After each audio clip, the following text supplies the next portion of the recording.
We all know Jackie Robinson, the first MLB player to ever break the color barrier in baseball, and is one of the most iconic players to ever play in sports. But who was the second player to break the color barrier? How's everybody doing today? It's Sports All back with another video. Today, I'm going to talk about the second MLB player who ever broke the color barrier. Before I start though, make sure to subscribe and hit the bell and leave a like on this video. Both without further ado, let's get into it. So, the player that I am talking about is a player who is currently a Hall of Famer and is an Indians legend who was an outfielder. If you still don't have a guess for who I'm talking about, I am talking about Larry Doby. So Larry Doby, just like Jackie Robinson, was starting out in the Negro Leagues, then after went into the MLB. And he was the first African-American baseball player to go directly from the Negro Leagues to the Major Leagues.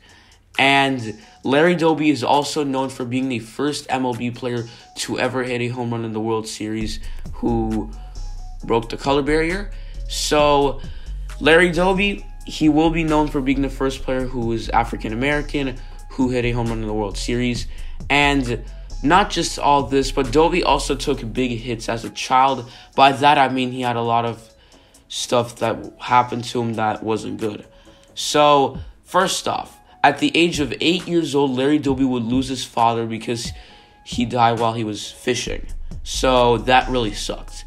Then after, when he was attending in Long Island University and Virginia Union College, he would be drafted into the Navy in 1943 and would leave in 1946.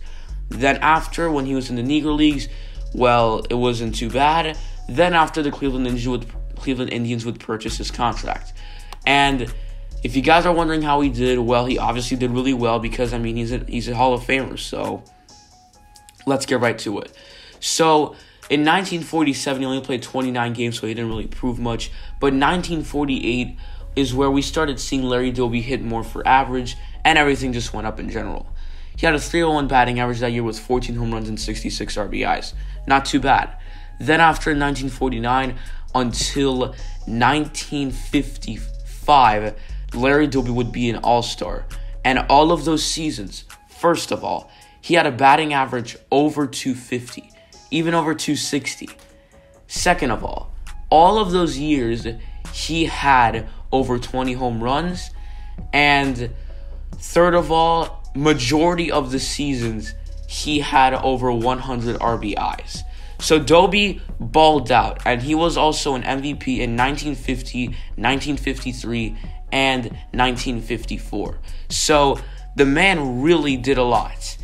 And to be honest, looking at him today, I mean, these are just incredible stats. For example, in 1954, a 272 batting average with 32 home runs and 126 RBIs. Now, today, that's really good, but not like MVP type because you got other players who are hitting 50. But back in their time, doing this was incredible and not easy to accomplish. And then after, we've got in 1952 when he had 32 home runs and 104 RBIs with the 276 batting average.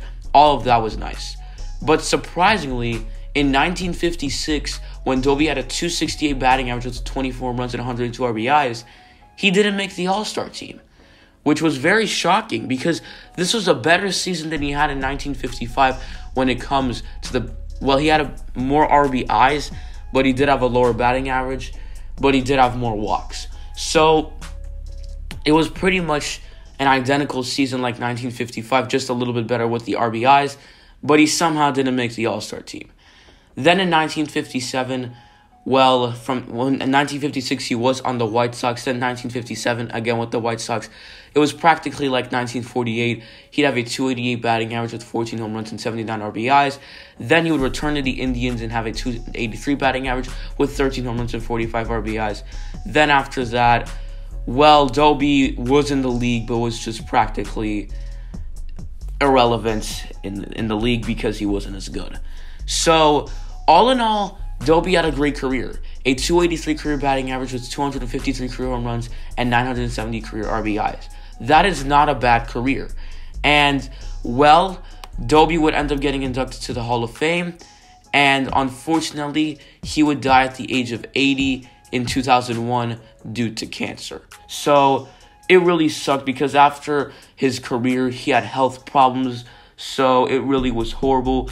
But in 1997, he would get inducted to the Hall of Fame, and that's really nice. But Larry Doby, all in all, when you look at him today, not only was this man an incredible baseball player, and he did take big hits as a child, but this man had a long MLB career as he lasted 13 years in the league. And in those 13 years, the man proved a lot. Not only did he prove that not only was he the second player to break the color barrier, but he's also known today as a Cleveland Indians legend. That is going to be it for today's video, guys. Thanks for watching. I hope you enjoyed. Make sure to leave a like, subscribe if you're new. But I will see you all next time. I'm out.